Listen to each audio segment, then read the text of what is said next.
Welcome to our channel. Today we how to activate Starz on Roku. Quick guide step by step clearly. To activate Starz on Roku, first, turn on your Roku device. Navigate to the Roku home screen. Select the streaming channels option from the menu. In the channel store, use the search function to find Starz. Once you locate the Starz channel, select it. Choose the Add Channel option to install Starz on your Roku.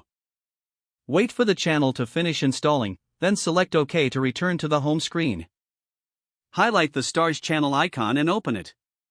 If you already have a Starz subscription, select the Sign In option. If you do not have a subscription, follow the prompts to create an account. Once you choose Sign In, the screen will display an activation code. Take note of this code, as you will need it shortly. Open a web browser on your computer or mobile device. Visit the Starz activation page, which is usually starz.com/activate. Enter the activation code in the designated field. After entering the code, click the Submit button. You may need to log in with your Starz account credentials.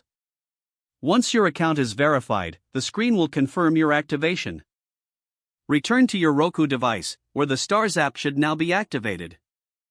You can start enjoying your favorite shows and movies on Starz. If the page does not load, refresh the browser or try again in a private or incognito window. Make sure you are using the correct email address, then retype it carefully to avoid small typos. If your password is not accepted, use the reset option and create a new strong password you can remember. Check your spam folder for verification or security emails, then complete any requested confirmation steps. Enable two-factor authentication if available to improve account security and reduce unauthorized access risk. After signing in, review your profile details so your contact information and settings are accurate and current. If you see an error message, note it down and try again after restarting your device and internet connection. Log out when you finish, especially on shared devices, to keep your account and payment information secure. Don't forget to like this video and subscribe to our channel for more step-by-step tech guides.